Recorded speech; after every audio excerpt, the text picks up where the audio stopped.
bom? E tem sido extraordinário esses dias aqui para mim.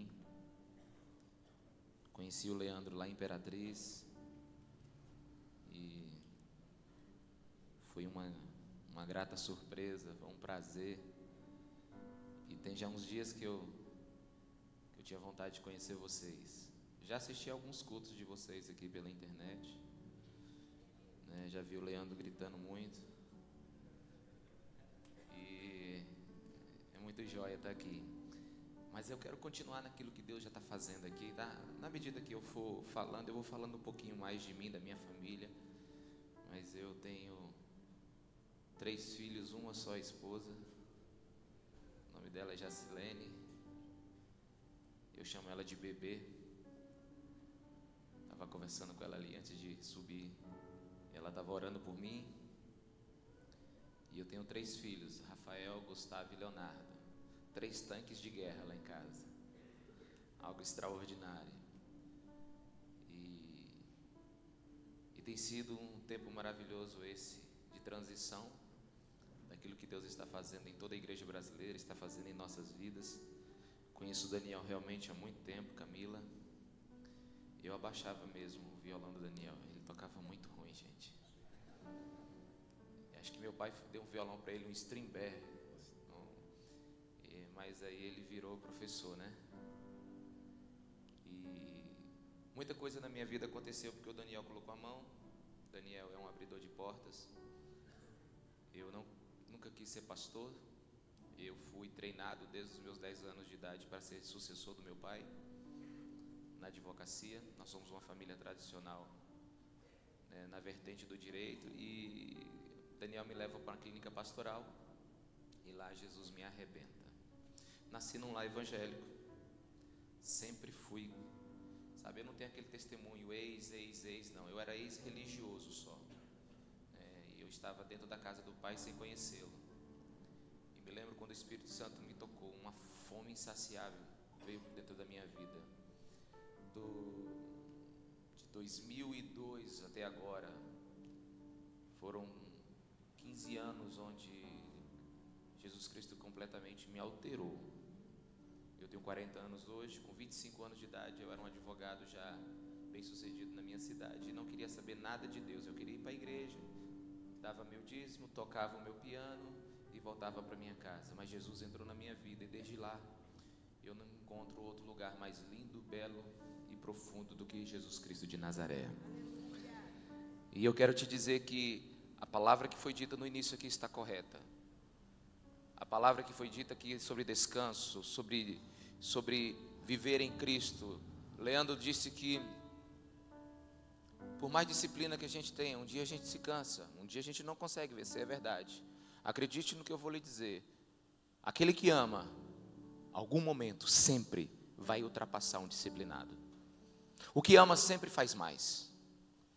O que ama sempre vence o inteligente. O que ama sempre vence o que quer fazer. O que ama sempre faz mais, porque o que faz acontecer é o amor. É o amor que determina até onde a gente vai chegar. O amor precede ao chamado. O nosso chamado não é um chamado para fazer alguma coisa inicialmente. O nosso chamado é para ir a Cristo. O nosso chamado é que o nosso coração encontre o coração de Jesus. Antes de eu ser chamado para uma nação, antes de eu ser chamado para um ministério, eu sou chamado para Ele. Esse é o meu principal chamado. E nós precisamos entender isso a todo custo na palavra de Deus. Esse livro não é um livro de histórias. Isso aqui é um livro sobre uma pessoa. Isso aqui é uma pessoa. E quando você lê a Bíblia, você tem que descobrir uma pessoa aqui. E o nome dele é Jesus Cristo de Nazaré. Eu não sabia aqui o endereço da Poema. Eu saí lá de Imperatriz, 2.800 quilômetros até aqui. Mas toda rua que sai da minha casa vai chegar aqui na Poema de alguma maneira. Eu só não sei como chegar aqui, mas tem uma rua que me faz da minha casa chegar aqui, apesar de ter 2.800 quilômetros. E eu quero te dizer uma coisa com toda certeza no Espírito: todo versículo da Bíblia te leva a Jesus Cristo de Nazaré. Aqui é Ele que faz a Bíblia ter sentido, é Ele que transmite para nós a verdadeira mensagem, e Ele é a mensagem. Então nós precisamos ir a Jesus para descobrir tudo o que nós precisamos. Sim, tudo o que nós precisamos. E nós vamos gastar um tempinho em João capítulo 6, abre a sua Bíblia para mim, por favor. João é o livro mais impressionante da palavra de Deus para mim. Nós temos 4 evangelhos, 3 deles são sinóticos, ou seja, são iguais. Mas o evangelho de João, ele tem 90% do que nenhum outro evangelho tem. Somente 10% do evangelho de João estão nos outros evangelhos. Portanto, o evangelho de João, ele é um evangelho ímpar. Enquanto os outros 3 evangelhos falam muito do que Jesus fez, João fala de quem Jesus é. Ele é o pão da vida, Ele é a luz do mundo, Ele é a porta, Ele é o caminho, Ele é a ressurreição, Ele é a videira verdadeira. João nos diz quem é Jesus, João nos apresenta Jesus. João diz que Jesus é Deus. O evangelho de João, ele é o Everest da Bíblia, amém? Alguém está comigo? Diga amém. Sabe, é a montanha mais alta na minha opinião. Não existe nenhum outro lugar mais alto do que João. E é interessante que o evangelho de João, mais de metade dele é referente aos últimos 4 dias de Jesus. Como ele descreve os dias da paixão de Cristo, como ele descreve o que Jesus fez por nós. Então, quando você vê o evangelho de João, você encontra Jesus. Muito embora a palavra evangelho não esteja clara na Bíblia, ela não esteja tão expressa, mas o evangelho de João, ele é a identidade de quem Cristo é. E não é apenas histórias, irmãos, não é somente informações, é uma pessoa, é você acreditar. Uma coisa é você conhecer a mensagem, outra coisa é você conhecer a Cristo. Tem muita gente que já ouviu falar, mas tem gente que viu e experimentou. Então nós precisamos verificar e aprender um pouquinho com o evangelho de João. Um dia Salomão fez uma pergunta para Deus em 1 Reis 8:27. Seria possível Deus habitar na terra? Que ele iria fazer o templo? Será que Deus pode morar aqui? E João começa dizendo assim: e o verbo se fez carne. Fale para a pessoa que está do seu lado: o seu Deus é um Deus que acontece. Sabe, o verbo de Deus não é uma filosofia, o verbo de Deus não é um conceito abstrato, ele é uma pessoa que pode ser vista, ouvida, sentida, tocada, entendida. O nosso Deus acontece. Ele é humano, ele é Emanuel, Deus conosco, Deus na humanidade, Deus comigo, Deus ao meu lado, Deus ao meu favor. Jesus Cristo é Deus em slow motion.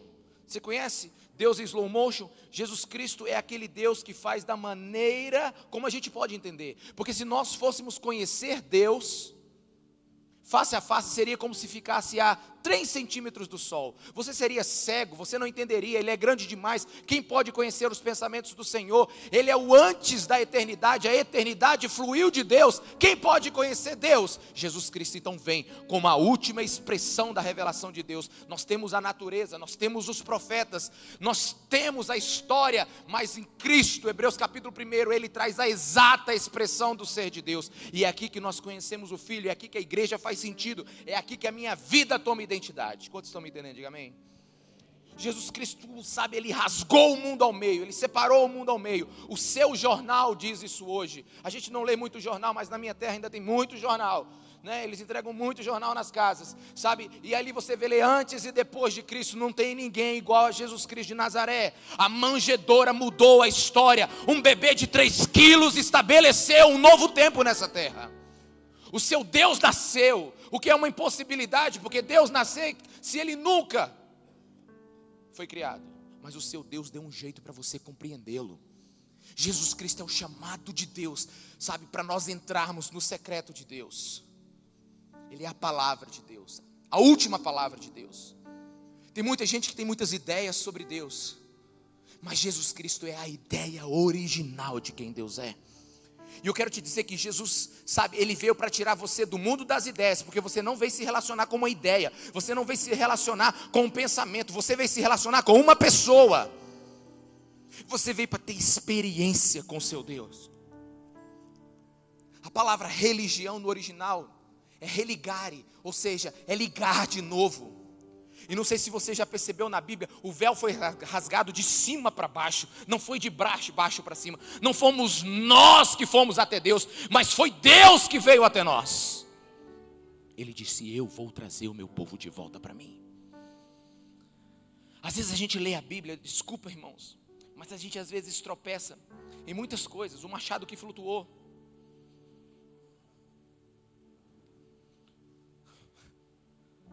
Como é que vai ser o dragão de Apocalipse?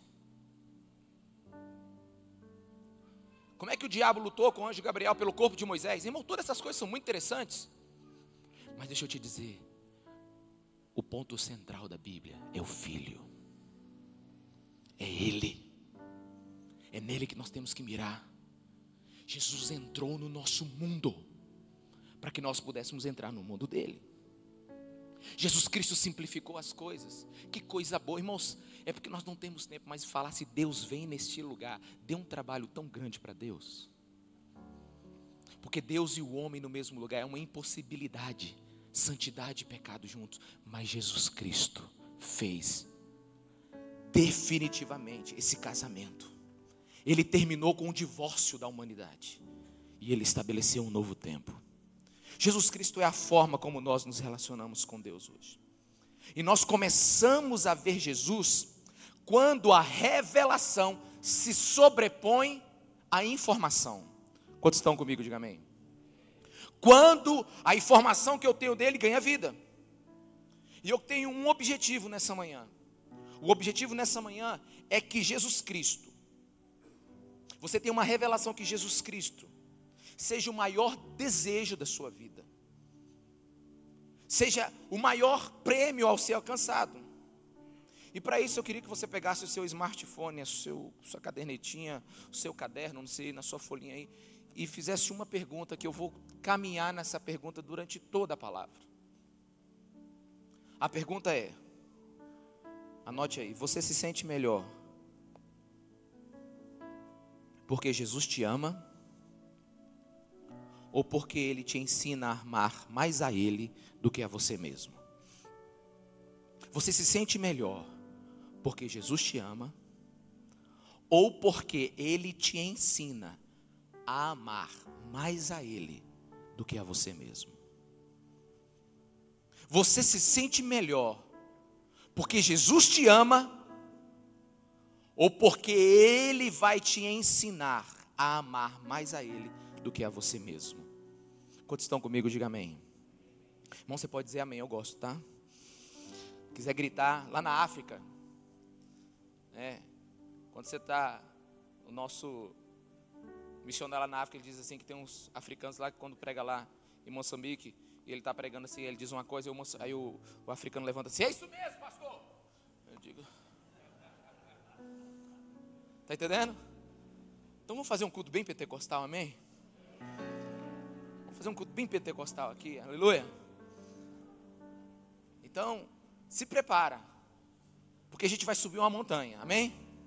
Eu te garanto que a subida, ela às vezes cansa, às vezes machuca, mas quando você chegar lá em cima, você vai ver. Amém? Abra sua Bíblia, João capítulo 6. São 71 versículos, eu não tenho como ler todos, mas eu quero separar o Evangelho de João no capítulo 6 em 4 partes. A primeira parte é: Jesus alimenta a multidão. Repita comigo: Jesus alimenta a multidão. A segunda parte: Jesus deixa a multidão.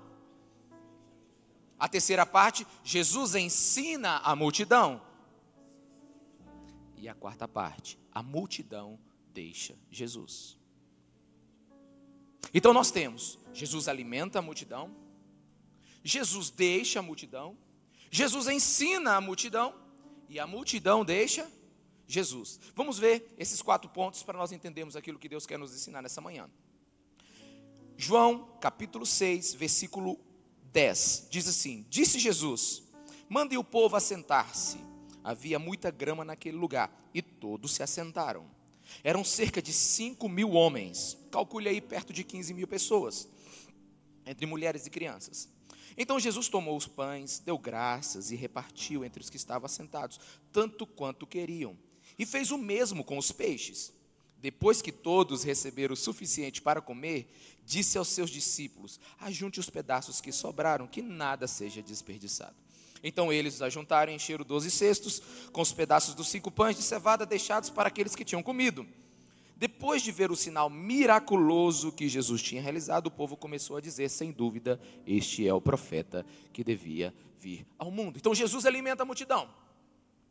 Eu não sei se você consegue compreender essa façanha de Jesus, que não foi um milagre qualquer. Naquele tempo comer não era igual nós que comemos com tanta facilidade. Naquele tempo comer era fator de sobrevivência. E você consegue conceber uma multidão que já está há muito tempo ouvindo Jesus, e de repente ela está com uma fome tremenda, e Jesus começa a orar, e começa a cair, sei lá, Subway do céu, McDonald's do céu, Pizza Hut. Você consegue imaginar?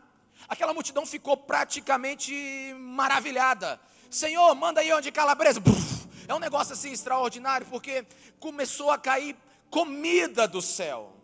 Você precisa trazer isso para a sua mentalidade. Aliás, deixa eu dizer uma coisa para você.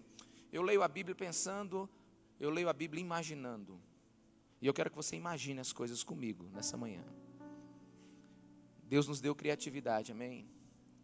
Eu amo filmes. E os filmes me ensinaram algo: trazer imagem para os meus pensamentos.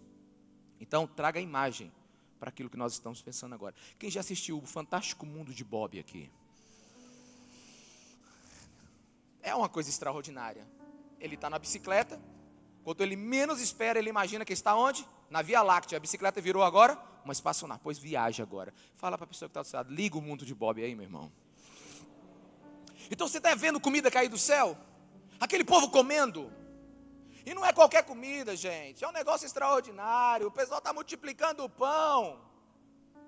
Os céus trouxeram comida aquele dia. Você consegue imaginar você chegando aqui com uma só bandeja de pizza e faça a fila aí, Poema. Aí vai lá, todo mundo, quem mais? Quem quer mais? E depois que você já comeu muito, leva para casa, vai, toma, uma só. E você fala assim: uau, o que é isso? E você quer olhar dentro da caixinha, mas não está entendendo, mas não é para olhar, é só para receber. Você consegue ver a dimensão desse milagre? Você consegue ver 15.000 pessoas comendo, e não só comendo, se fartando. E olha, eu vou dizer uma coisa: se fartar naquela época era comer muito. Então é um milagre extraordinário. E o povo diz: ele é profeta. Chegou o cara, levanta os olhos. Eia, olha aí. Quem não vai fazer desse um profeta? É o próximo prefeito da cidade. Então você tem que entender que foi algo extraordinário, não foi uma simples coisa. Amém? Quantos estão comigo? Mas aí Jesus alimenta a multidão. Mas aí acontece o segundo ponto. Jesus deixa a multidão, versículo 15. Sabendo Jesus que pretendiam proclamar o rei à força, retirou-se novamente sozinho para o monte. Olha só, quem é que sai no meio de um avivamento, amigo? Quem é que sai no meio de um avivamento? Só Jesus. Você consegue imaginar aquele povo agora: nós vamos fazer rei, olha, nós vamos ter comida todo dia, você vai arrebentar, ninguém é como você. Aliás, a gente planta o alfacezinho, você faz a salada, a gente bota o bifinho, você faz o churrasco. Deus, está tudo certo, contigo é maravilhoso. E é mesmo. Jesus, ele é impressionante. Jesus é cheio de surpresas, e das melhores surpresas que nós podemos imaginar. Mas o povo diz: queremos fazê-lo dele rei à força. Ele não queria aquilo. Alguma coisa não estava cheirando bem para Jesus. Então ele sai para orar. E é interessante isso, que você vê a continuação desse texto em Mateus capítulo 14, versículo 22. Você vai ver que ele teve que insistir com seus discípulos que deixassem também a multidão. Você imaginou? O discípulo estava tudo empolgado. Vai lá, quem quer mais? Uhul! Era aquele negócio, todo mundo comendo. Pedro estava super invocado. João, então, estava maravilhado. Eu imagino tudo ali acontecendo. E Jesus: gente, vamos embora, que a gente tem que orar, que não está muito legal isso aqui não. Ele diz: Jesus, como é que não está legal? Não está tudo bom aqui. O povo está comendo, o povo inclusive quer te fazer rei. É agora, Jesus. Aí a Bíblia diz em Mateus capítulo 14, que Jesus, vamos sair daqui, acabou. Jesus vai orar. Depois você lê. Os discípulos vão para o outro lado do lago. Jesus os encontra lá. Só que, chegando lá, quem também já está lá? A multidão. A multidão já está do outro lado, ela não foi para casa. Elas querem mais culto. Elas querem mais de Jesus. Quantos estão me entendendo? Diga amém. Versículo 25. Primeiro, Jesus alimenta a multidão, amém? Segundo, Jesus deixa a multidão. Terceiro, Jesus agora ensina a multidão. Versículo 25. Quando encontraram do outro lado do mar, perguntaram-lhe, mestre, quando chegaste aqui? Tipo assim, já multiplicou mais alguma Pizza Hut aí que a gente perdeu? Perdemos algum milagre? O Senhor fez alguma coisa que a gente não ainda aproveitou? Versículo 25 em diante, Jesus respondeu, a verdade é que vocês estão me procurando não porque viram sinais miraculosos, mas porque comeram os pães e ficaram satisfeitos. E ele começa a ensinar agora. Você consegue ver os lábios de Jesus se movimentando e ensinando a multidão agora? Não trabalhem pela comida que se estraga, mas pela comida que permanece para a vida eterna, o qual o Filho do Homem lhes dará. Deus, o Pai, nele colocou o seu selo de aprovação. Então lhe perguntaram, o que precisamos fazer para realizar as obras que Deus quer? Jesus respondeu, a obra de Deus é esta, crer naquele que ele enviou. Versículo 32. Declarou-lhes Jesus, digo-lhes a verdade, não foi Moisés que lhes deu o pão do céu, mas é o meu Pai que lhes dá o verdadeiro pão do céu. Pois o pão de Deus é aquele que desceu do céu e dá vida ao mundo. Disseram eles, Senhor, dá-nos sempre desse pão. Então Jesus declarou, eu sou o pão da vida. Aquele que vem a mim nunca terá sede. Aquele que crê em mim nunca terá fome. Aquele que crê em mim nunca terá sede. Versículo 51. Eu sou o pão vivo que desceu do céu. Se alguém comer deste pão, viverá para sempre. Este pão é a minha carne que darei pela vida do mundo. Então os judeus começaram a discutir exaltadamente entre si. Como pode esse homem nos oferecer sua carne para comermos? E Jesus continua seu ensino. Eu lhes digo a verdade, se vocês não comerem a carne do Filho do Homem e não beberem o seu sangue, não terão vida em si mesmos. Todo aquele que come a minha carne e bebe o meu sangue tem vida eterna. E eu ressuscitarei no último dia, pois a minha carne é a verdadeira comida e o meu sangue é a verdadeira bebida. Todo aquele que come a minha carne e bebe do meu sangue permanece em mim e eu nele. Da mesma forma como o Pai que vive me enviou, e eu vivo por causa do Pai, assim aquele que se alimenta de mim, viverá por minha causa. Este é o pão que desceu dos céus. Olha para mim aqui, você consegue ver Jesus ensinando a multidão, aquelas 15 mil pessoas, disse, este é o pão que desceu do céu. Não é o que Moisés deu, e nem o que eu multipliquei ontem. Eu sou o pão do céu. Jesus ensina, Jesus foca na multidão e quer trazer ela ao entendimento. Os antepassados de vocês comeram maná e morreram, mas aqueles que se alimentam deste pão viverá para sempre. E disse isso enquanto ensinava na sinagoga de Cafarnaum. Então Jesus traz um ensino poderoso, um segredo do céu revelado. Os mistérios do céu são abertos. Jesus traz o ensino para o povo. O que acontece então? Primeiro Jesus o quê? Alimenta a multidão. Depois ele faz o quê? Deixa a multidão. E agora ele fez o quê? Ensinou a multidão. E o que acontece agora no quarto ponto? A multidão deixa Jesus. Daquela hora em diante, diga, daquela hora em diante. Eu sei que vocês podem fazer melhor. Daquela hora em diante, a partir dali, olha o que aconteceu. Muitos dos seus discípulos voltaram atrás e deixaram de segui-lo. Que o Senhor descortine essa palavra para os nossos corações hoje. Olha só. Você se sente mais valorizado porque Jesus te ama, ou porque Ele te ensina a você amar mais a Ele do que a você mesmo? Eu preciso que você entenda algo hoje. Jesus quer entrar no fundo do poço da sua alma. Jesus quer entrar em lugares que talvez até você não conheça. Jesus hoje quer lançar luz, onde talvez num quarto da sua casa, ele nunca tenha chegado. Eu não sei se aqui, provavelmente alguém, não sei se fez isso, mas é possível que sim. Lá no Maranhão, como a gente mora no interior, lá a gente não tem um saneamento tão bom como em São Paulo. Então muitas casas têm poço, principalmente nas fazendas. Quem já tirou água do poço aqui? Alguém já tirou água do poço aqui? Aleluia. Tirou água do poço, irmã? Né? Eu fui visitar uma metrópole lá no Maranhão chamada Melancia. Melancia é a cidade onde nasceu a senhora que cuida dos meus filhos há 14 anos, a Neide. Né, o nome dela é Alcioneida. O primeiro filho diminuiu para Neide. O terceiro botou Deque. E o quarto é só Dedê. Então ela é a Dedê hoje. Né? E a gente foi lá em Melancia conhecer a cidade onde a Dedê nasceu. Chegando lá, era uma metrópole de 800 pessoas. Melancia era uma cidade que só tinha verdadeiramente uma rua para chegar. Eram 600 e poucos quilômetros da minha casa. Né? Então nós chegamos lá e fomos para casa. E era uma coisa muito interessante. Meus filhos amaram. Nessa época eu só tinha 2 filhos, o Rafael e o Gustavo. Né? No meio da rua tinha porco, tinha galinha, tinha peru, sabe? Tinha boi, vaca, tinha aquele negócio todo. Eles ficaram tão animados, sabe? E começaram a correr atrás daquilo ali. E eu deixei. E eu falei, Neide, chegamos lá, eram as 3 horas. Eu falei, o que nós vamos fazer? Ela disse, tem que fazer antes das 6h30. Por quê? Porque 6h30 acaba a energia. Eu digo, tá bom. Né? Porque a energia lá é a motor. Né? Acaba a energia. Tá bom. E aí os meus meninos começaram a brincar lá, atrás de tudo. Aí estava um sol quente. Eu falei, Neide, tem alguma coisa no lugar que a gente pode ir? Tem a sorveteria. Eu digo, vamos lá na sorveteria. Ele diz, não, a sorveteria só chega às 5. Eu digo, como é que a sorveteria só chega às 5? Né? Aí eu fiquei... Já aparece um burrinho puxando uma carroça com o nome sorveteria. Né? Aí eu pedi um sorvete. O sorvete era gelo ralado e groselha em cima. Não sei se alguém já teve essa experiência aqui. Né? Super! É um negócio maravilhoso, né?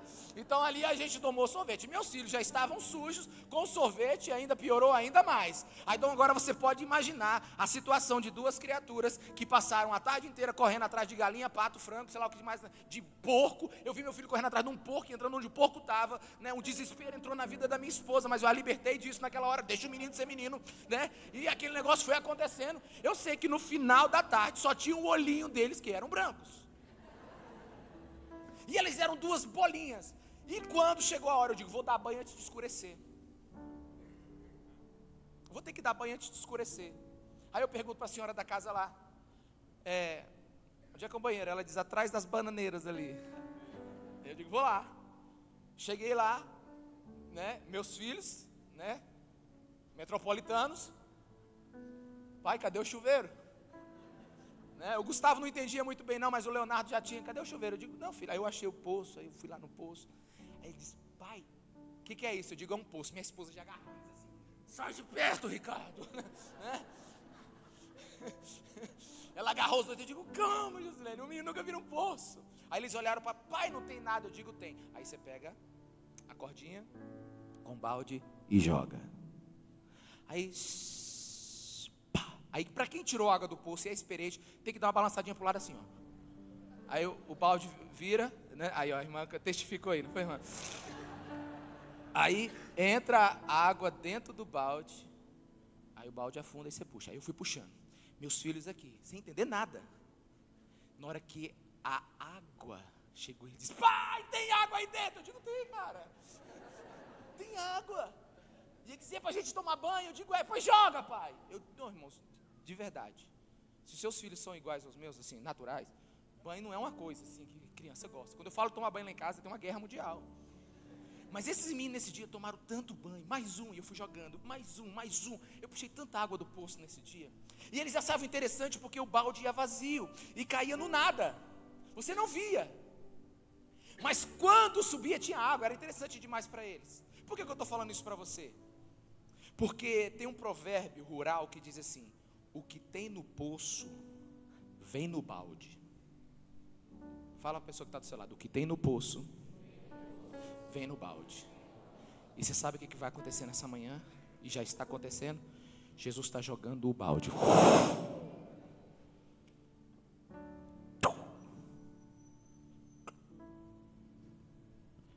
O que tem no fundo do poço da sua alma, Ele vai trazer hoje. Ele vai revelar aquilo que os olhos não veem. Jesus hoje vai fazer uma cirurgia fina em você. O que tem no fundo do poço da nossa alma? Qual é o fundo do poço dos nossos desejos? Qual é o fim último pelo qual fazemos o que fazemos? Deixa eu te dar um exemplo. Eu tenho uma formação, sou advogado, e fui professor de faculdade durante 4 anos e meio. Escolhendo as disciplinas que eu queria dar, escolhi ética e ciência política. 2 disciplinas que eu posso trabalhar bastante o diálogo e o pensamento.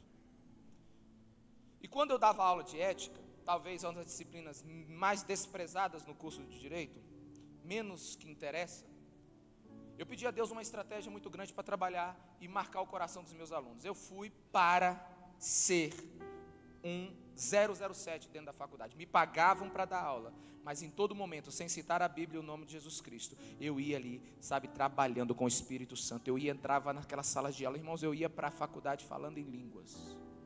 Eu ia para a guerra.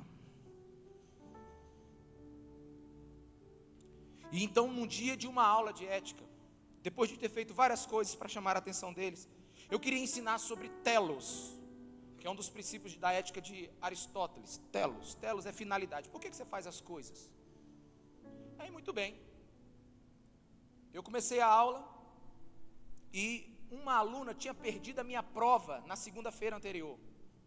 E ela falou assim: professor, eu perdi a sua prova e eu preciso fazê-la novamente. Eu digo, então vamos fazer agora. Ela diz, agora eu não posso, professor, porque eu estudei muito, foi no final de semana passado. Eu estudei o final de semana inteiro ética. Aí eu falei, você passou o final de semana inteiro estudando ética e eu conhecia a malandrinha.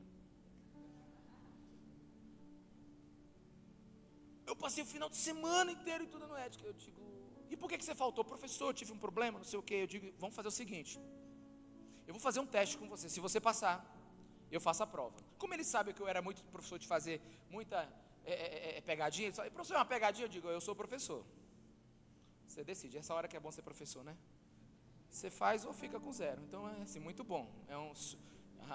Eu era o rei. Sala de aula, coisa boa. Presidente. Aí eu falei, você faz. Então tá bom, professor. Mas eu estava num tom de brincadeira, ela sabia disso. E então eu coloquei a primeira pergunta no quadro. Por que você estudou ética? Ela disse, professor, o senhor está de molecagem. Lá no Maranhão tem a palavra molecagem, não sei se tem aqui. O senhor está de molecagem? Estou não, filho. Responda, você quer um zerinho? Não, então responda. Aí ela respondeu, por que eu estudei ética no final de semana? Para passar na sua prova. Eu digo, verdade, para passar na minha prova. Eu digo, e por que você queria passar na minha prova? Aí ela disse, eu responda. Ela disse assim, eu quero passar na sua prova para eu passar no semestre. Eu digo, ok, e por que você quer passar no semestre? Aí ela pegou o ritmo, né? Porque eu quero, né, me formar, quero ser bacharel em direito. Então, e por que você quer ser bacharel em direito? Porque eu quero fazer o AB e quero, né, ser advogada. E por que você quer ser advogada? Aí a resposta dela foi, porque eu quero viajar e comer sushi. Eu quero ganhar dinheiro para poder viajar e comer sushi. Muito interessante. Aí o que eu fiz? Eu peguei, apaguei tudo que existia entre a primeira pergunta e a última resposta. Então eu descobri por que ela estudou ética. Ela estudou ética para ganhar dinheiro, viajar e comprar e comer sushi. Ela não estudou ética para fazer a minha prova.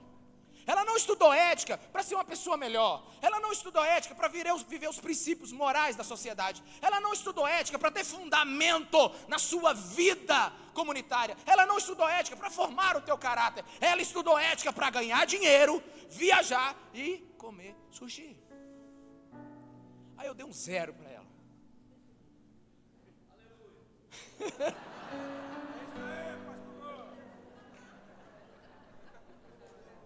No mercy.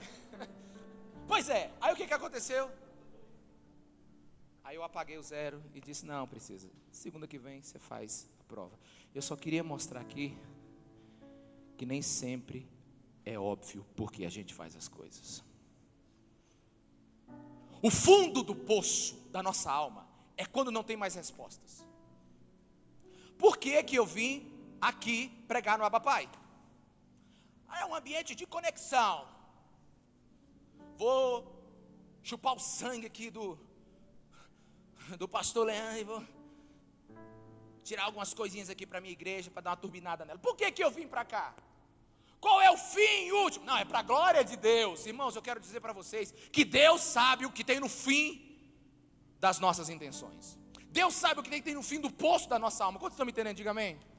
Deus sabe o porquê que fazemos. Porque quando nós não temos mais por que responder, nós chegamos ao fundo do motivo daquilo que nós somos. Quantos estão me entendendo? Diga amém.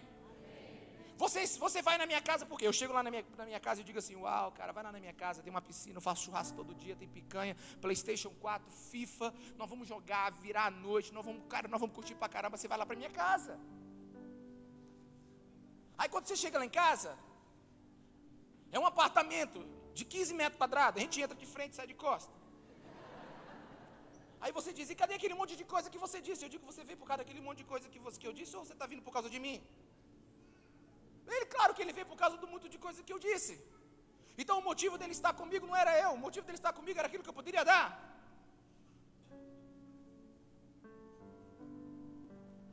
Qual era o fundamento da devoção desse povo? Em João capítulo 6.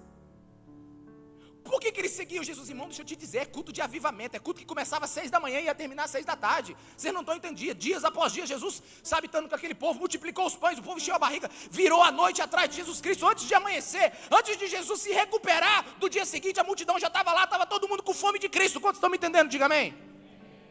Mas Jesus diz, epa, tem algo errado. Tem algo errado. Qual era o fundamento daquele povo? E por estarem atrás de Jesus, leia no versículo 26 o fundamento da devoção daquele povo. Porque comeram os pães e ficaram satisfeitos. Eles estavam satisfeitos com os pães. Sabe, Jesus depois de olhar para dentro do coração deles e diz assim, encontrei o motivo pelo qual vocês me buscam. Oi? Quantos comigo, amém? Vocês me amam por aquilo que eu posso dar a vocês.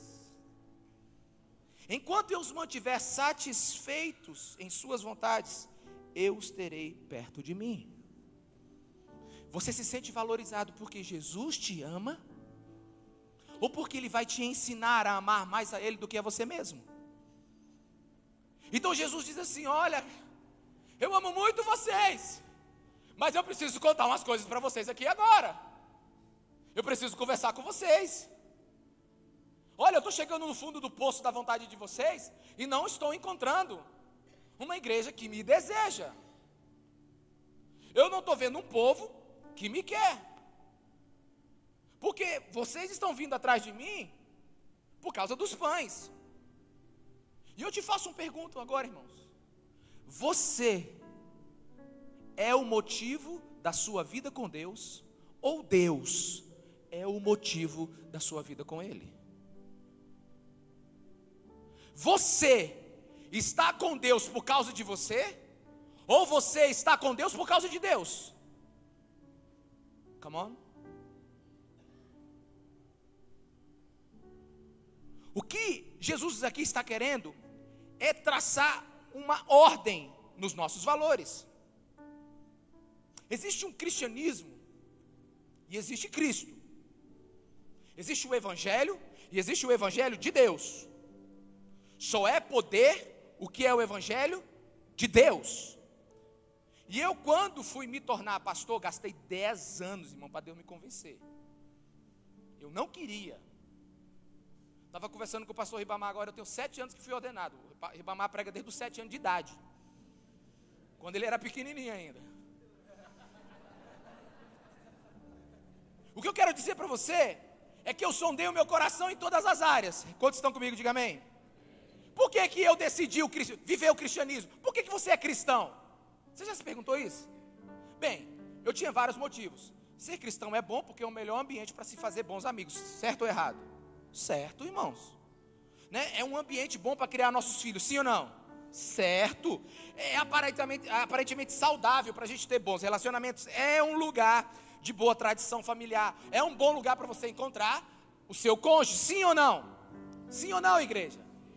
Mas o que essas perguntas me dizem? Elas só dizem a respeito de mim. Elas excluem Cristo. Tudo é por causa de mim. Bom para mim. Então o que eu quero dizer aqui é que muitas pessoas vão a Jesus para Jesus dar a eles a máxima felicidade. Quando na verdade Jesus começa a ensinar que Ele que tem que ser a nossa felicidade. Existe uma grande diferença nisso, por quê? Porque as nossas motivações, elas precisam ser testadas a cada dia. Nós somos uma igreja jovem. Poema vai fazer 10, né? Nós fizemos 12. Sabe, e agora eu vou fazer uma série de mensagens lá na igreja, Game of Thrones. Porque surgiu o rei em todo lugar lá na igreja. Todo lugar tem uma monarquia agora lá na igreja. Nós somos uma igreja hoje que tem entre 88 e 92 igrejas. Sempre alguma, né? Parece que eu acho que fechou 2 esses dias, abriu mais uma. É assim o reino de Deus, irmão. Então a gente tem ali umas 85 igrejas, né? Aqueles que começaram, sabe, carregando, sabe, o Daniel é desse tempo, você era de carregar as caixas, Daniel? Carregava as caixas. A gente tinha um cubo de baixo que era chamado a cruz, né? Ele era desse tamanho assim. Era uma cruz, irmão, para levar ele eram 3 caras, né? E aí a gente montava, desmontava a cadeira, se chovia, a gente tinha o nosso local de culto, que cabia mais ou menos uns 80, 90 jovens, era mais ou menos assim, não tinha teto, não tinha nada, ninguém podia entrar nela não, porque na casa não tinha chão, ninguém podia dormir na rede, porque na casa não tinha parede, sabe, era um negócio mais ou menos assim. Quem tocava pra gente era o Delírios, Hillsong, porque a gente não tinha ministério de louvor, a gente projetava tudo e cantava com eles, né? E na hora que eles cantavam, a gente ia todo mundo junto, era só que a gente tinha. Nesse tempo todo mundo, sabe, lutava e chorava, todo mundo berrava na presença de Deus, subia no monte, descia do monte, era quando o sol nascia, era quando o sol, sabe, se punha, era todo jeito, levava colchão, era um negócio maravilhoso. Aí começou a crescer a igreja. Aquele cuidava de uma célula, começou a cuidar de 10, agora virou supervisor, virou pastor, aí abriu igreja. Imperatriz tem 12 igrejas, então a gente vai matar todos os reis, não deixar só um, vamos acabar com Game of Thrones, você nunca assistiu um, aí, o final eu vou fazer lá na igreja. Vai começar comigo, tem que morrer. Então as nossas motivações serão testadas na medida que a gente for vivendo, amém? Então Jesus chega e diz assim, tem alguma coisa errada aqui, e eu vou começar a melhorar a vida de vocês agora. Eu vou dizer o seguinte, ó, o pão bom não é aquele que eu multipliquei. Ah, não. E nem foi o que desceu lá no deserto. O pão bom sou eu. Aí Jesus, e aí? A galera, cri. Você não está entendendo. O pão verdadeiro sou eu.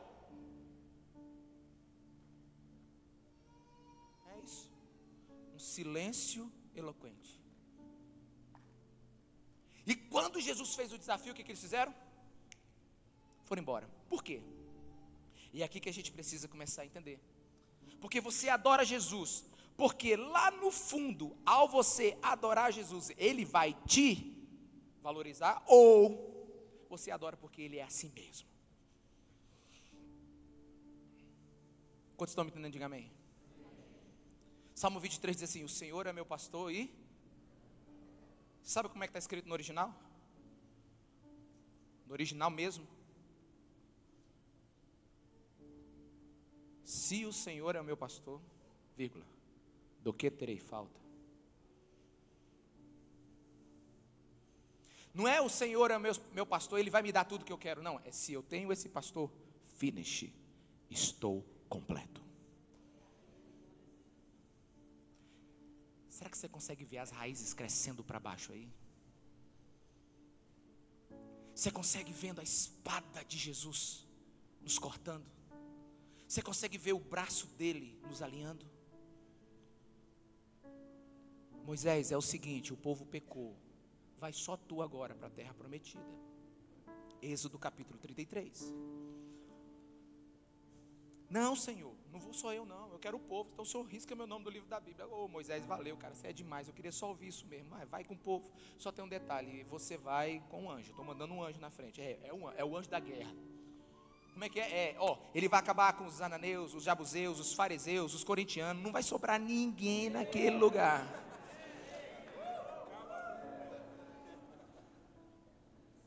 Ele vai trabalhar, ele vai acabar com todos os inimigos de Deus. Mas Moisés, tem mais, a terra é boa, Moisés, leite e mel. Você vai sair dessa desgraça, desse deserto. Você vai sair desse mundo desgraçado, dessa miséria, desse pãozinho todo dia, sabe, desse sol escaldante, de montar a tenda, desamarrar a tenda. Você vai entrar na terra, Moisés, você está indo para o paraíso, é o Hawaii, vai pegar a onda. Sabe, a galera fica, uhul. Só que Moisés só ouviu uma coisa: eu não vou contigo. Porque povinho obstinado. Eu vou perder a paciência daqui para ali. Você sabe o que Moisés disse? Encurtando a história, Deus, é o seguinte: eu prefiro o deserto contigo do que o paraíso com um anjo.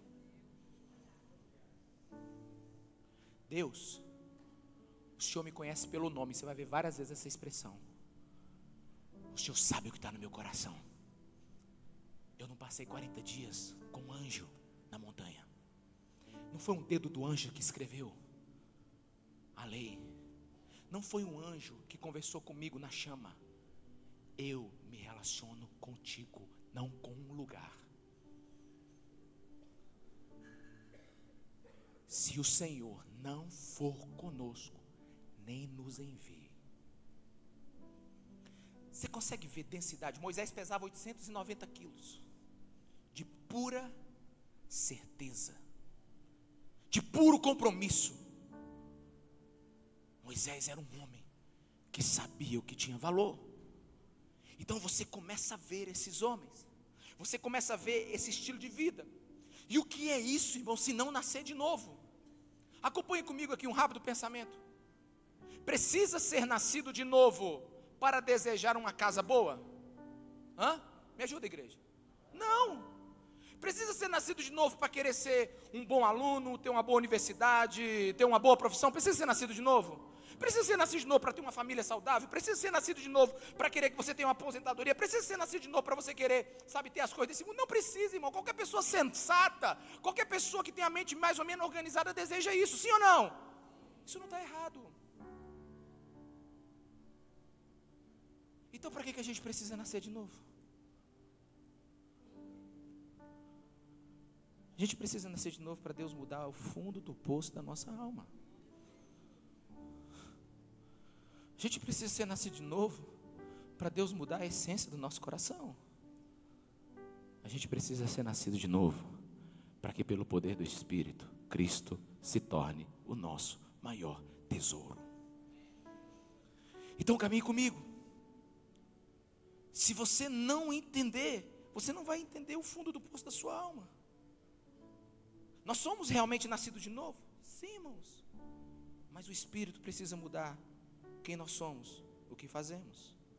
Eu acho extremamente interessante isso, porque às vezes nós não sabemos o motivo pelo qual nós fazemos as coisas. Uma das coisas que eu mais questionei na minha vida foi isso. Eu fui um advogado, de certa forma, muito esperto. E eu sempre dava um nozinho para voltar naquele lugar. Quando eu queria alguma sentença com o juiz, eu já chegava com a caneta Montblanc. Excelência, vim aqui lembrar o senhor que eu tenho um processo que está aí há um bom tempo. Por isso eu trouxe a própria caneta para o senhor assinar. Conversa, uma caneta Montblanc, se você sabe o preço dela. Eu conversava com alguém, sabe, preparando ali o negócio. Falei para o pastor Leandro esses dias, que Deus me corrige tanto nas minhas motivações, que no culto de domingo, onde eu ia apresentar o balanço dos nossos gastos, eu falei, apresentei bem bonito, botei numa planilha, botei tudo. Aí, quando chegou lá em casa, né, eu botei tudo, já mandei por e-mail para o cara deixar tudo pronto para colocar na projeção da igreja, tudo está certo. E eu no carro dizendo assim, vai ter o louvor, aí depois do louvor eu dou uma palavra e mostro esse negócio, depois eu faço a oferta, aí vai render. Não era errado, porque a igreja vive daquilo. A igreja trabalha com 11 centros de recuperações. Então a gente tem que gastar muito dinheiro com esse povo que eles não pagam para estar lá. Então eu meio que dei uma amplificada no chamado da oferta. Aí quando eu estou dentro do carro, eu ouço aquela voz, que hoje eu estou aprendendo a discernir ela. Vai armar de novo? Digo, Deus armar não, Deus. Vai armar de novo. Ou você confia, mas vai querer armar de novo. Vai querer manipular de novo. Porque a gente se engana, irmão. Um pastor da minha igreja disse assim: eu não vou pregar ano que vem. Eu digo, por quê, rapaz? Deus está te chamando. É porque eu estou querendo ir pelas ofertas. Eu digo, fica então, beleza. E nem vou aumentar teu salário, porque está sendo o seu diabo nesse tempo, então não vamos segurar. Ele passou um ano sem sair. Porque o motivo pelo qual ele estava indo pregar eram as ofertas. Então a gente começa a saturar a nossa mente com alguns valores, e a gente precisa entender que Cristo é tudo em todo o tempo para nós. E eu preciso me adiantar aqui, preste atenção nisso aqui que eu vou lhe dizer. Os valores desse mundo, eles nos empurram para uma vida meia que negociada com Deus. Eu vou te dar um exemplo. Eu fui convidado para ir para uma vigília, pregar na vigília. Era depois do nosso culto de sábado. O culto de sábado normalmente acaba 10 horas, 10h30 no máximo. E eu era o terceiro ou quarto pregador dessa vigília. Irmão, mas é vigília de fogo. Sabe, onde todas as igrejas pentecostais incendiárias do mundo estão lá. Sabe, as irmãs do coquinho. Sabe, aqueles que já entram assim. Pois é. Irmão, eu cheguei 11h30 na vigília, 11h30. Sabe, eu sou do reteté, irmão. Eu gosto da chaleira voar, mas a gente tem que fundamentar a explosão, amém? Se não fundamentar a explosão, explode e sobra e vai matando todo mundo do lado.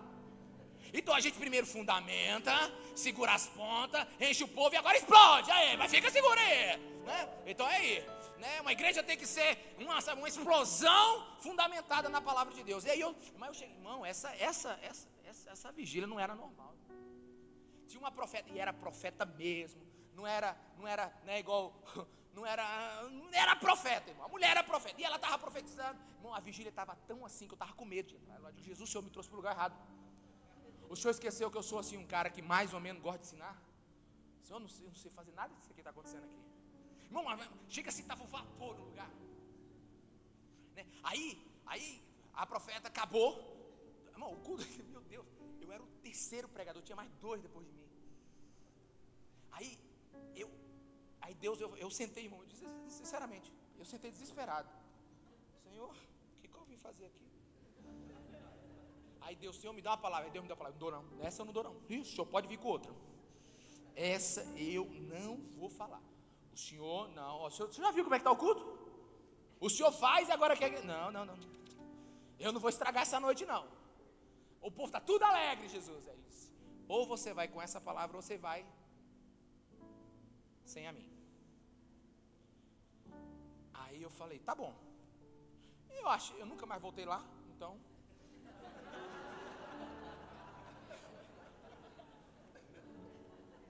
Muito bem.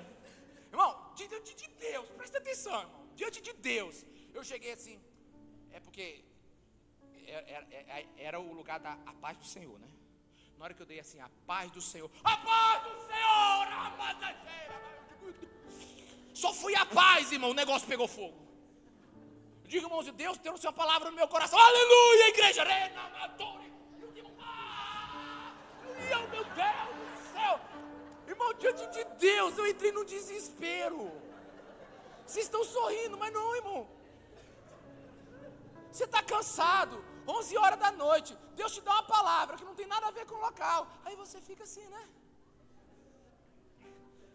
E não tinha nada, não tinha um tecladinho, não tinha nada para acalmar o povo. Nada. Daniel me entregou, vocês tudo calminho aqui. Meu irmão, estava todo mundo assim, manda pastor, diga aí pastor, sabe?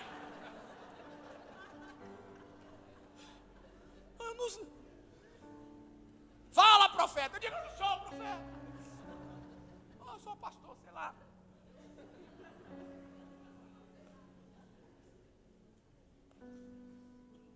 O povo calmou. Digo, irmãos, ei, pera, eu tenho uma palavra para a igreja. Aí, assim, o profeta chega logo, manda, mata e vai embora, né? O pastor tem todo um cuidadinho para não quebrar todo mundo de uma vez, né? Aí eu fui arrastando um pouquinho ali, assim, Aí fui botando eles aqui, fui acalmando, suor, irmãos, estão todos suados. Aí eu falei assim, irmãos, Deus me deu uma palavra. Mas a palavra começa com uma pergunta. Quantos aqui vieram só por causa de Jesus nesta vigília? Aí eu fui desdobrando a palavra. Eu sei que você veio por causa do seu filho que está nas drogas, pela sua empresa que está na bancarrota. Eu sei porque a senhora precisa de uma cura. Mas irmãs, meus irmãos, Deus não tem problema com o que a gente pede. Deus tem problema com o que a gente pede primeiro. Vocês não vieram primeiro pedir a presença. Jesus Cristo, Ele é Deus que nos dá coisas. Mas Jesus Cristo, se Ele tivesse que ter uma religião, o nome dele, a igreja dele seria a igreja da religião do coração. Jesus Cristo trabalha no coração. E naquele dia, irmãos, teve um alinhamento ali, porque não tem problema a gente pedir as coisas, irmãos. Meu filho já ficou na UTI, onde dinheiro nem influência pode tirar.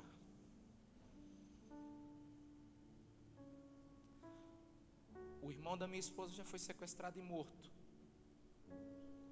Ninguém ressuscitou ele. Nós enterramos. Eu já passei muitas dificuldades dentro das minhas circunstâncias. E Deus não tem problema da gente pedir socorro para Ele. Para quem mais a gente vai pedir? Mas Deus tem dificuldade quando o primeiro mandamento não é observado. Esse povo queria pão. Só pão. Eles tinham Cristo. Eu não sei se você consegue imaginar isso. Deus falando. Não, mas não é Deus falando na boca de um homem, não. Você consegue imaginar Jesus Cristo gesticulando? Era Deus na terra. Eu sou o pão. Eu sou o pão. Eu sou o esperado das nações. Eu sou a promessa desse livro. Eu sou a chave que vai dar sentido a tudo isso. Comam da minha sabedoria.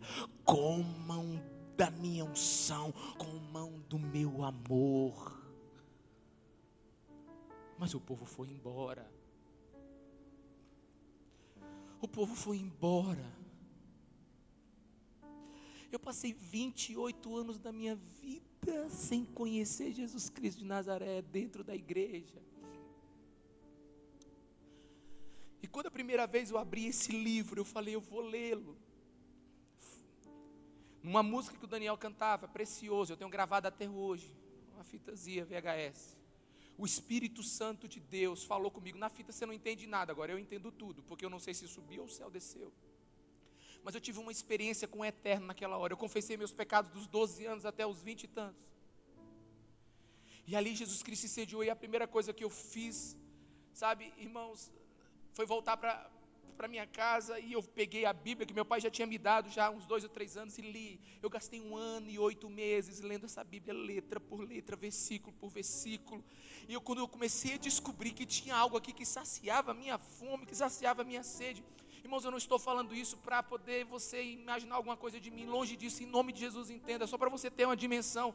Eu fui um advogado muito bem sucedido até os meus 30 anos de idade, irmãos. Eu tinha carros, eu tinha tanta coisa, eu tinha, sabe, eu tinha jet ski, motos, eu tinha uma vida muito boa, eu tinha uma vida muito tranquila. Jesus Cristo a mantém, graças a Deus, não tenho nada que reclamar, mas eu não precisava fazer conta para comprar um carro e nem para viajar, sabe, irmãos, era uma vida diferente. Eu falei para minha esposa que eu estava tirando ela da casa dela e ela estava casando com um que seria bem sucedido, sabe, e eu tinha minha casa, eu tinha minha vida, eu tinha tudo, irmãos, e eu era assim apaixonado por isso tudo. Mas eu me lembro de um dia, meus irmãos, meu Deus, como mudou algumas coisas.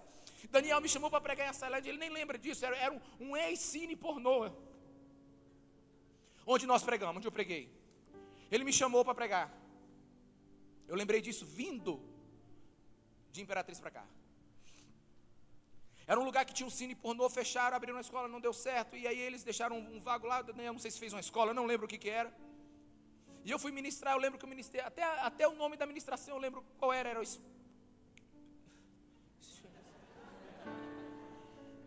Era alguma coisa sobre o Espírito. Era alguma coisa sobre o Espírito. Irmãos, quando eu acabo de pregar, Daniel faz a oferta, como fez aqui para o Rodolfo. Eu acho que, irmãos, que eram R$29 ou era R$31. Tinha moedinha, mas aquele dinheiro amassado, mas aquele muito, que você esqueceu. Aquele dinheiro bem amassadinho. Aí Daniel me entregou, Ricardo, isso aqui. Aí ele falou umas palavrinhas que eu não lembro lá, né? Mas veio um cordãozinho de latão.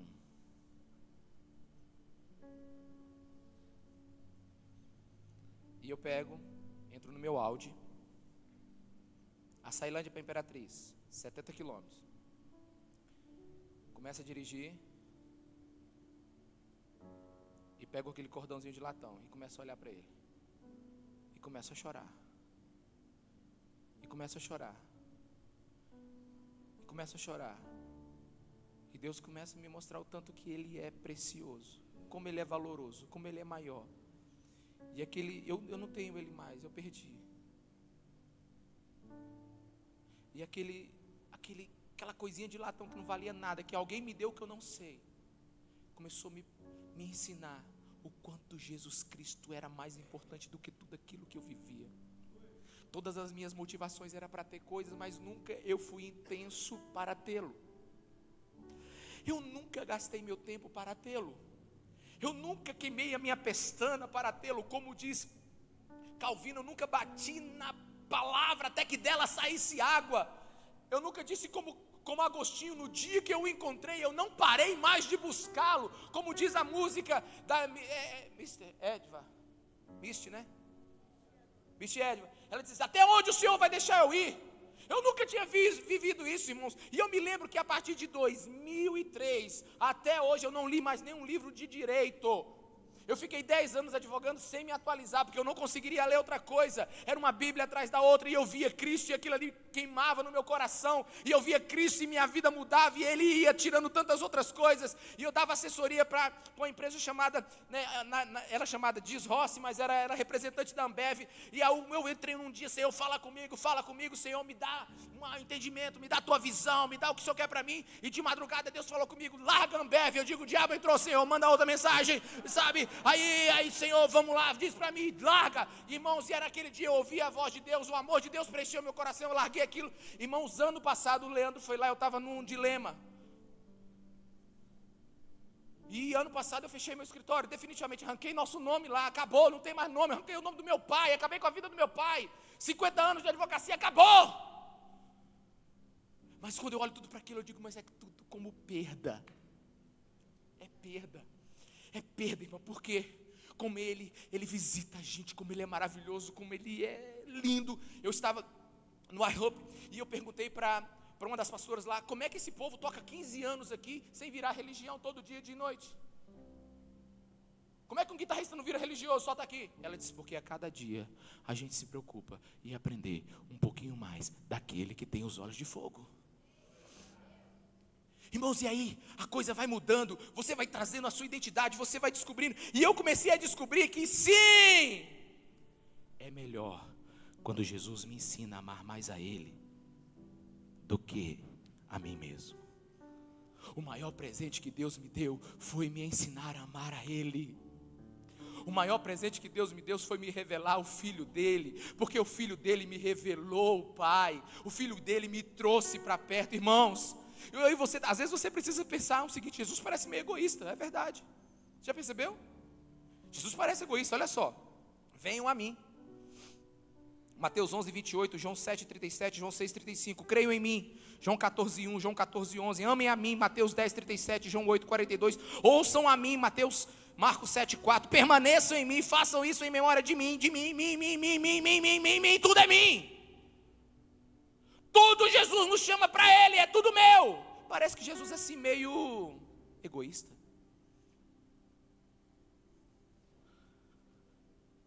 Mas o que você acha quando eu chegasse para o meu filho de 6 anos e falasse assim, olha aqui para mim.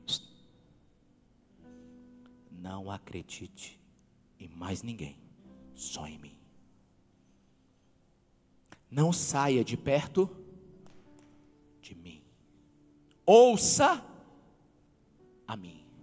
Só coma da comida que eu lhe entregar. Eu estou sendo egoísta ou estou sendo amoroso?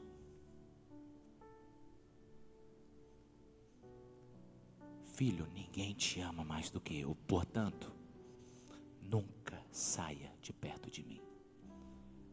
Eu estou sendo um pai amoroso, cuidadoso. O que é o melhor de Deus, irmãos? É Deus. O melhor de Deus é Deus. John Newton, e começo a terminar agora. É o autor daquela música Amazing Grace, Maravilhosa Graça, que já foi até gravada aqui no mundo inteiro. E ele um dia pregando sobre Cristo sendo todas as coisas para nós, ele conta a história, ilustra ela como um homem que ganha uma grande fortuna, que ele nem sabia que ele tinha direito. E então, ele pega a sua carroça, 1800 e pouco, e vai. Quando chega, faltando 3 ou 4 quilômetros para ele pegar a sua fortuna, o seu prêmio, sua herança, que ele nem sabia direito se tinha, quebra a roda da carroça. E ele então começa a amaldiçoar a Deus. Deus, eu estou viajando para herdar a minha promessa, a minha herança, e agora quebra essa carroça, essa roda aqui, e agora eu vou ter que andar 3, 4 quilômetros a pé. E ele reclama, resmunga, amaldiçoa Deus. E John Newton diz assim: como você terminaria essa caminhada? Amaldiçoando Deus? Às vezes a gente vive essa vida aqui como esse cara da carroça, porque a gente não entende que os nossos olhos apenas conseguem ver aquilo que está nessa terra. A gente não entende que por isso não devemos nos desanimar. Embora exteriormente estejamos a desgastar-nos, interiormente estamos sendo renovados dia após dia, pois os nossos sofrimentos leves e momentâneos estão produzindo para nós uma glória eterna que pesa mais do que todos eles. Assim, fixemos os olhos não naquilo que se vê, mas no que não se vê, pois o que se vê é transitório, mas o que não se vê é eterno. Jesus nos ama tanto que Ele nos ensinou a amar mais a Ele do que a nós mesmos. Para quê? Sendo Ele o caminho, a verdade e a vida, Ele não vai nos levar para um lugar, Ele vai nos levar para o Pai. Ninguém vem ao Pai a não ser por mim. Deus não está te levando para um lugar, Deus está te levando para uma pessoa. Jesus nunca quis te levar para um lugar. 2 Timóteo 4:8. Presta atenção nesse texto, na ordem dele. E a coroa da justiça está reservada para aqueles que amam a sua vinda. Não é aqueles que amam o céu. Até a década de 60, a igreja quis levar todo mundo para o céu. Aceita Jesus e vai para o céu. De 60 para cá, a igreja quer deixar todo mundo na terra. Aceita Jesus e Ele vai te dar tudo que você precisa. Mas está chegando o fim dos tempos, onde a igreja não vai querer ir nem para o céu e nem ficar na terra. Ela vai querer Ele. Todas as nossas fontes serão dele. E eu quero te dizer que Jesus te valoriza sim. A palavra de Deus diz em Lucas 12:37: felizes os servos cujo Senhor... Consegue imaginar isso? Liga o mundo de Bob. Felizes os servos cujo Senhor os encontrar vigiando. Quando voltar, eu lhes afirmo que Ele vestirá para servir, fará que se recline à mesa e virá servi-lo. Olha para mim, Jesus está com a sua espada na mão. Ele está destruindo todo o império de Satanás. Ele está acabando com todo o principado e potestade. A guerra acabou. E agora que a guerra acabou, o que ele faz? Ele então tira o seu manto e colhe a sua espada, coloca um avental e se ajoelha diante de nós e diz: vou te servir, você que me desejou até o fim. Eu não sei se você consegue imaginar isso, o meu rei, o vitorioso, o general de guerra, sentado e dizendo: eis o teu prêmio por ter me amado mais. Eis o teu prêmio por ter renunciado tudo e decidido viver a mim. Come on! Ele é a promessa, Ele é o nosso destino. Jesus te valoriza. Sofonias 3,17 diz que nós vamos emocionar Deus por aquilo que Ele fará em nós. O Espírito vai nos mudar tanto que nós vamos... Irmãos, se não tivesse na Bíblia eu acharia uma heresia. Apocalipse capítulo 3, versículo 21. Ao vencedor darei o direito de assentar-se comigo no meu trono. Tá bom para você? Tá bom para você? Não, tá bom para você? Você já foi em primeiro lugar na Fórmula 1? Você já foi campeão das Olimpíadas? Não, você, se você amar Jesus acima de todas as coisas, é sim. Ao vencedor, senta comigo e olha aí. Irmão, eu não sei se a gente vai mandar, eu não não entendo nada, irmão. Olha, eu não pensa num texto que eu fico com medo até de ler. Mas eu sei que eu vou estar sentadinho no trono, porque Ele me quer lá.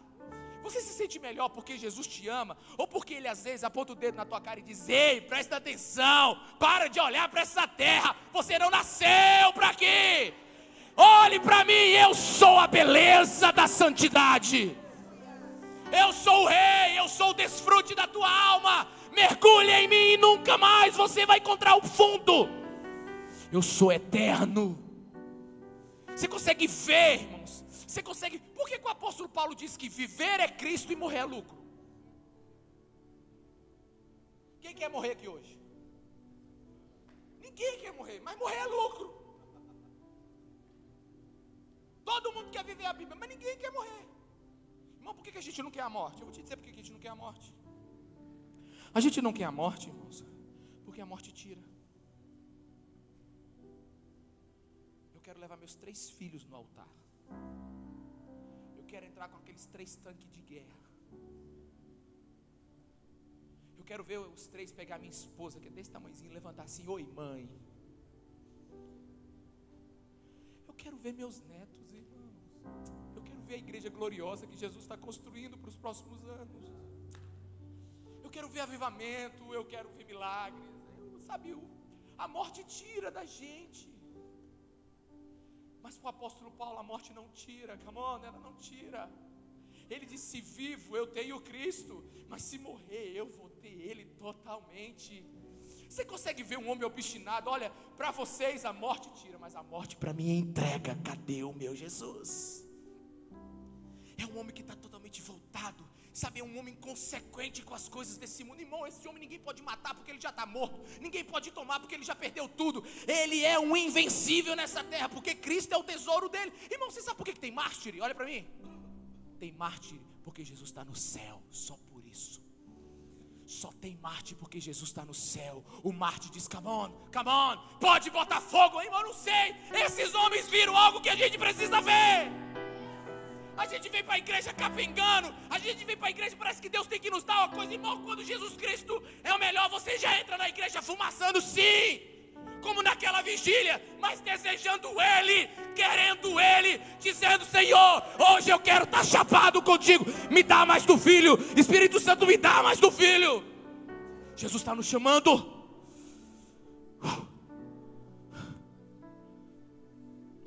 Qual é o restaurante mais famoso daqui?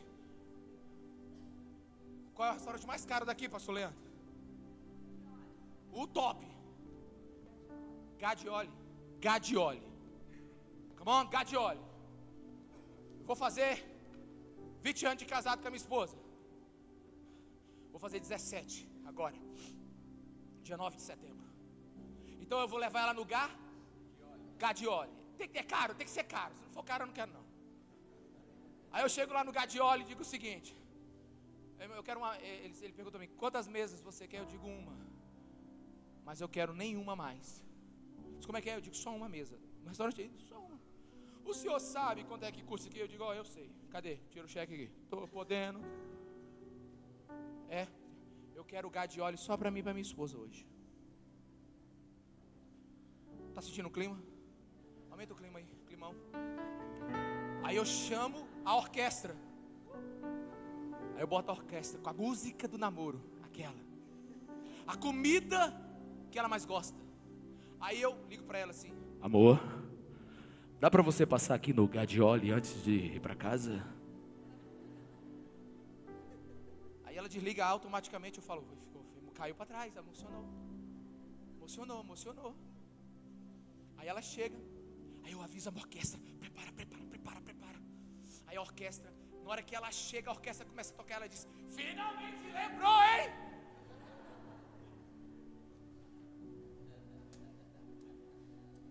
Depois de 17 anos, finalmente você toma vergonha nessa cara e faz alguma coisa que presta nesse casamento, né? Aí você sabe quando dá vontade de rasgar o cheque, mas já está com o gerente? Aí, amor, a nossa música, ela disse: mais do que importante você ter lembrado disso. Você não lembra da nossa música, você era um panaca. Eu digo, ô noite, irmão. Eu digo, amor, eu mandei preparar a nossa melhor comida. Ela dizia: e é bom que esteja pronta, porque eu só quero comer e ir embora. Meu Deus. Minha mulher acabou comigo. Agora tu imagina o seguinte: volta aí o vídeo. Amor, dá pra você dar um pulinho aqui no Gadioli? Não, eu mando um WhatsApp. Vem aqui no Gadioli. Aí ela vem. Aí a orquestra. Aí na hora que a orquestra começa a tocar, ela eu digo de novo. Não, ela diz assim: ei, para. Porque a única música que eu quero ouvir nessa noite é a sua voz. Aí,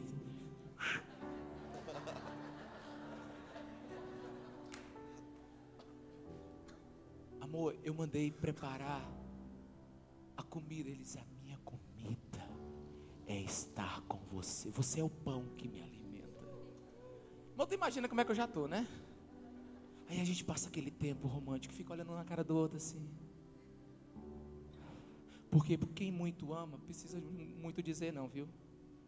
Quem ama pouco é que precisa dizer muito. Mas para quem muito ama, um olhar já é um texto de 100 páginas. E a gente ficava se olhando. Aí ela disse: amor, não vai acabar não. Eu digo: não, mas a gente tem que voltar para casa. Eu digo: claro, mas não nessa casa. Eu já mandei os nossos filhos para as nossas avós. Já está tudo com uma avó, com outra. E tem 2 malas na traseira do carro, porque eu quero passar bronzeador nas tuas costas lá no Havaí. Quem você acha que é a noiva mais feliz? A primeira que reclamou de tudo ou a segunda? Quem? A segunda, porque ela aprendeu a amar mais o marido do que aquilo que ele podia dar. Presta atenção. Se a gente fizer alguma coisa, digamos que você chegue no céu assim: onde é que é minha casa?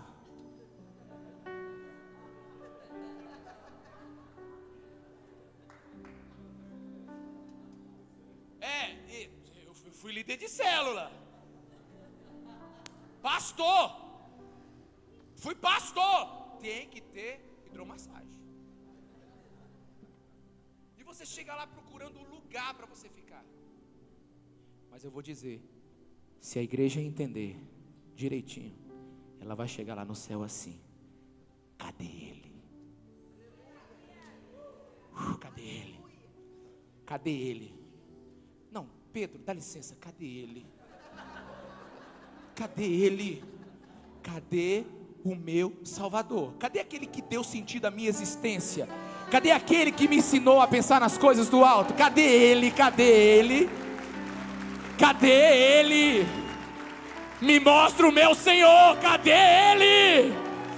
Aonde está o meu Senhor? Você sabe por quê? Porque é isso a nossa vida. Nós nascemos foi para isso.